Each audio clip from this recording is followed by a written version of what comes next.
Hey everybody, Kevin here from HumboldtCraftworks. Welcome to another episode of Woodworking with Mr. Kevin. Today we're going to talk about nightmare hardware. It's a nightmare. A lot of the times I get hardware that's like huge pullouts for pantries, and you got to get in there and you got to make it soft close, and it's inset like these doors are here, and it's a real pain in the ass to get everything just set up just right so it'll close all by itself with 100 pounds of crap in it. Well, this is a story kind of like that.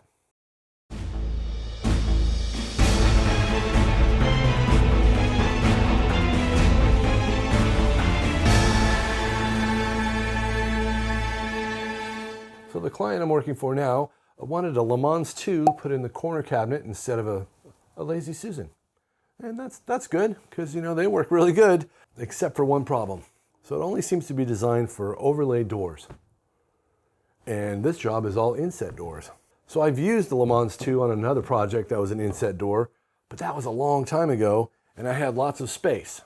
This space here, we only had an opening of 18 inches, which was a quarter-inch bigger than their minimum opening for the Le Mans 50, which I have.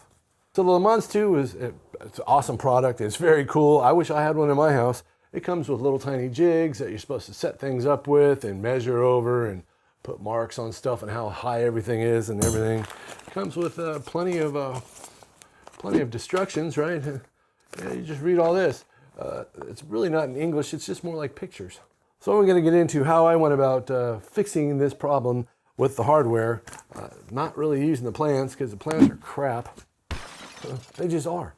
So let's open this thing up and check out the nightmare. Okay, there it is. It's beautiful, isn't it? There's only a few problems, and I'll start with the cabinet. I have 3/4 of an inch of space in here from this molding to the floor. That's a problem. I also have a 1-inch space between this molding here and that wall right there. That's a problem. These hinges don't go in the normal spot. I always put my hinges at 3 and 3, right? 3 from the top and 3 up from the bottom. But if you notice, see how close that gets? That's no bueno. It would hit. So I had to move this up to like 7.5 inches. It's a good thing I didn't pre-drill anything, because I would have been pissed. Okay, so I'm going to show you how these work. I'm going to hold the door because it actually still touches the door a little bit. Gets in the way, but look how far out they come. Isn't that the coolest thing ever? And then they soft close. And the bottom one seems to be a little worse, because it actually rubs the bottom of the opening, rubs the bottom of the door just a little bit. But yeah, you just push on them, except for that part right there. And I'm not sure if the frame is bent or what, because it sometimes happens in shipping. Things get bent. But I'm going to show you how I'm going to fix that. And I'm going to flip this whole thing around, and I'm going to show you exactly what I did. So for future me, who's watching this video because he forgot again, this part here controls the ass end of this, how far that stays away from your door, okay? The dimension from that plate to here is not what they say in the book. It's an inch difference, and it'll still open and close. So you can maneuver the shelves around no matter what, I think. So this right here, getting close to that face frame, has to do with the thickness of that shim, which is actually, it's a 1/4 inch back from the opening. To get these two to work a little better, not so much here, but the front, that right there where it's rubbing, I think I'm going to actually take this, I'm going to move it that way. I'm going to move it a whole 1/4 inch and see if it'll still work. Because these seem to work regardless of where this sits. If I move this way a little bit, I might give myself enough clearance to actually get past that door. So once again, I'm going to move this whole thing that way a 1/4 inch and see if it gets rid of that rubbing right there. Because it's rubbing, and it drives me crazy. All right, first thing we're going to do is take the door off, because remote activation. It's already got enough problems as it is. Let's see, where is it? 3, all right, let's see here. 2, so to take these out, here's what we do.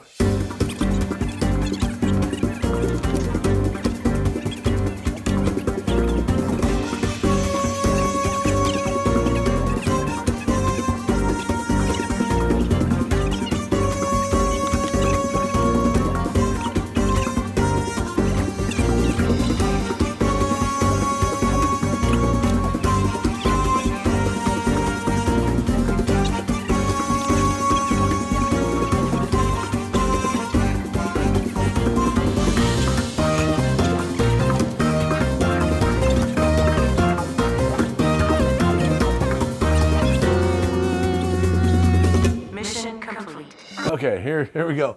Here goes the Reese's Pieces. Hopefully it's still rubbing. See, this end over here is clear as a bell. That's still the same freaking rub. Now, see, it rubs more now. So this has got to go back a little so this rubs less. I'm going to move it back now. Here we go again. Oh my God. Nightmare hardware.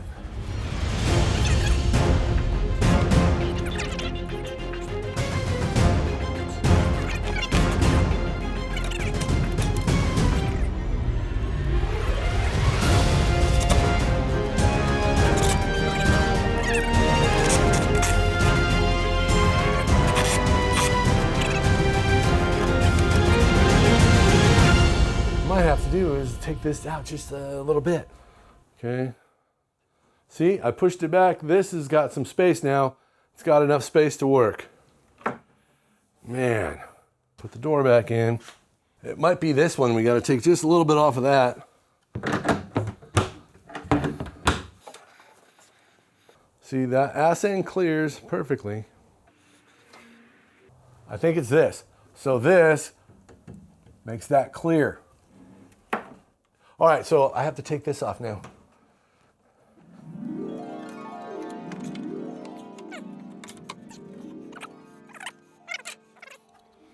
Okay, I'm gonna put that out of the way. Now we're gonna take these guys off. Check it out. These are the screws that go in here. That's how much space I have. So I'm gonna join this twice. Take off the 16th and see what that does. I took off 3/32 of an inch. We're gonna see how it works. Got this guy, which you have to stick in here. Like this. Hold on. I don't want to scratch anything here. Put some screws in here.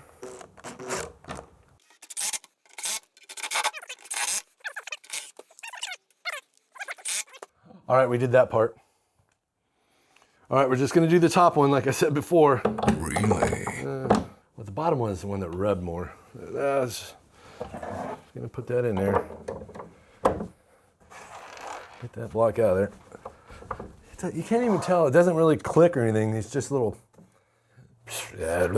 complaining again. Okay. This part faces towards you, and you just lift up and drop it down like that. That is just the coolest thing ever. Except for one problem. That's got to come out. All right, here we go. Bring everything out so we can. There it is. The one with the plastic block in the back goes to the back. The other one comes to the front. It doesn't. It says it clicks into place. It doesn't really. This is what I'm worried about here. Oh, I guess it just clicked into place. Okay. Well, might as well put this one in while I'm here. Let me get this crap out of here. Slide that into place, slide this up in here.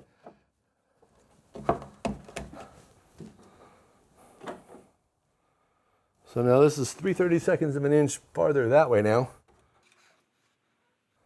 Man, it just barely. Drum roll, please. Put on a drum roll. See if the damn thing works. Okay. Close the door. It works. Open the door. Pull out the shelf. Got plenty of room. Just barely misses it.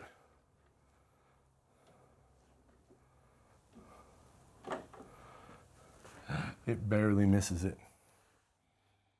I think that'll work. All right.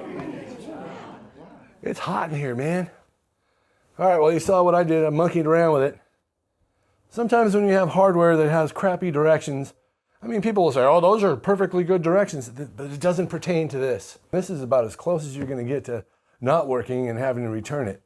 But this is what the client wanted, and I spent the last 4 hours monkeying with this damn thing to make it work. It works good enough for me now. So I'm happy that it opens and closes. It doesn't rub over on that side. That's about as close as you can get. You can't even, yeah, it's close. Whoever invented this is freaking ingenious.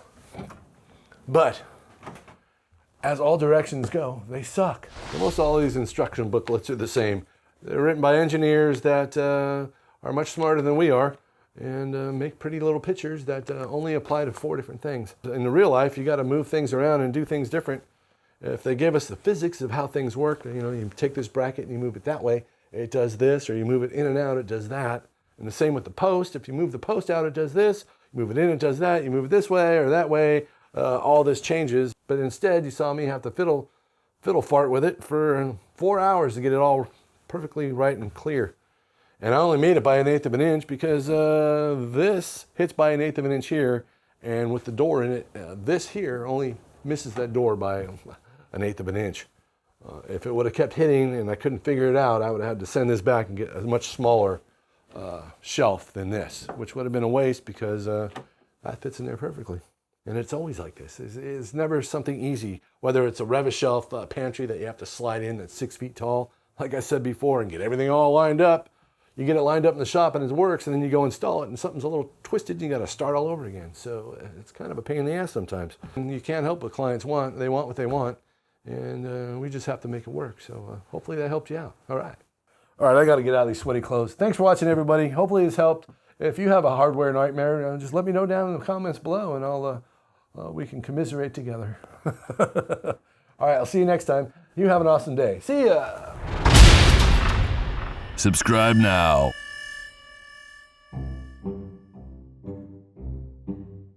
Am I getting off track? Yeah. Let's start over. Holy crap, I hope I can figure this out. It was translated from Chinese to English, back to Spanish, and then back into English again, and it makes no sense.